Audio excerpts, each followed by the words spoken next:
의사의 입장과 환자의 입장은 조금 달라. 법적인 원칙이기 때문에 그거를 안 하는 거는 안 되지. 아플 때 먹고 좋아지면 끊으면 되고, 대신에 장복하는 약들이 몇 개 있어.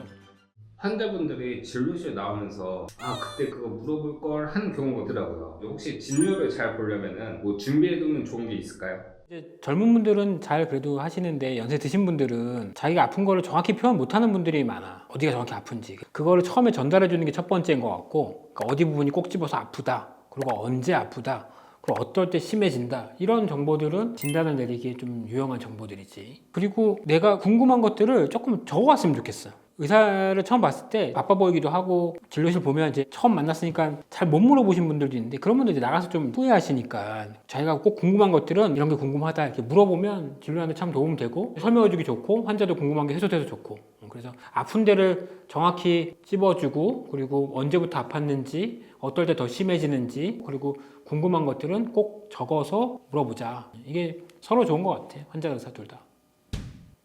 병원 시스템이 궁금한 건데 저희가 분명 2시에 예약을 하고 갔는데 2시 20분쯤 돼서야 진료를 보는 거예요. 이게 왜 더 기다려야 되는 건지. 이 예약 시간이 만약 2시인데 1시 50분에 어떤 예약되지 않은 분이 오셔갖고 진료를 보고, 앞에 봤던 환자들 좀 밀려갖고 시간이 좀 밀리면 부득이하게 그 예약 시간에 조금 못 맞추는 경우도 있어. 근데 이거는 참 병원에서도 예약 시간을 조금 간격을 좀 많이 두고 환자를 좀 잡으려고 해야 되고, 가급적이면 또 이제 그 예약 시간에 맞춰서 환자를 보려고 좀 노력을 해야 되는데, 또 그렇지 못할 때가 있어서 그건 좀 불편함이 좀 있는 거는 사실이야.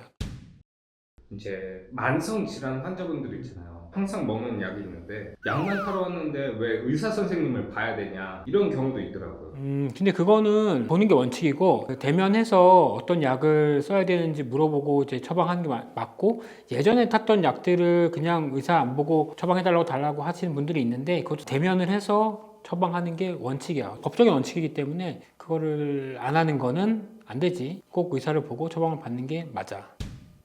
이런 경우도 있잖아요. 이 검사 꼭 해야 되냐고 물어보시는 환자분들도 많잖아요.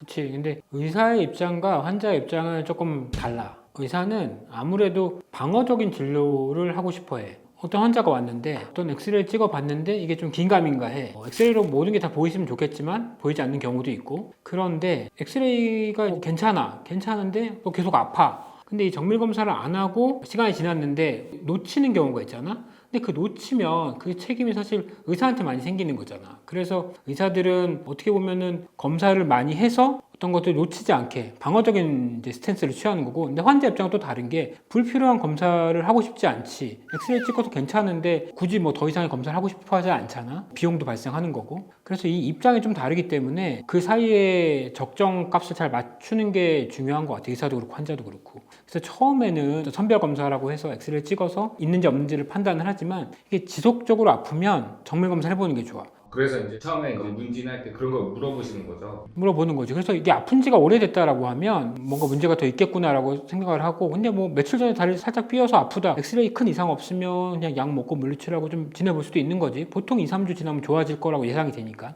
근데 2, 3주 지났는데도 뭔가 계속 아파. 그러면 혹시 다른 것들이 이상이 없는지를 정밀 검사를 해서 체크해보는 게 좋은 거지.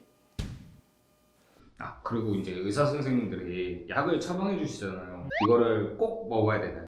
어떤 약인지에 따라 좀 다른 것 같아. 나는 정형외과 의사이기 때문에 우리가 쓰는 약들은 대부분은 통증 억제는 진통소염제나 아니면 근이한제나 소화제, 이런 것들이 대부분이야. 근데 이런 약들은 꾸준히 장복하는 약들은 보통은 아니야. 그래서 아플 때 먹고 좋아지면 끊으면 되고, 대신에 장복하는 약들이 몇 개 있어. 보통 관절약들 중에 장복하는 약들이 있는데, 그런 약들은 꾸준히 장복하면 괜찮아. 근데 진통제를 만성 통증이 있어서 꾸준히 장복하는 거는 별로 좋지 않아. 그러면 원치 않는 부작용들이 생기기 때문에 그런 것들은 적절히 아플 때 먹고 좀 괜찮으면 끊고, 이런 것들이 필요하고. 근데 내과나 뭐 다른 데서 쓰는 약들은 뭐 혈압약, 당뇨약 이런 거는 꾸준히 장복하는 약들이니까 그런 것들은 장복을 하는 게 맞지. 근데 정형외과에 쓰이는 많은 약들은 보통은 장복하는 약들이 아니다.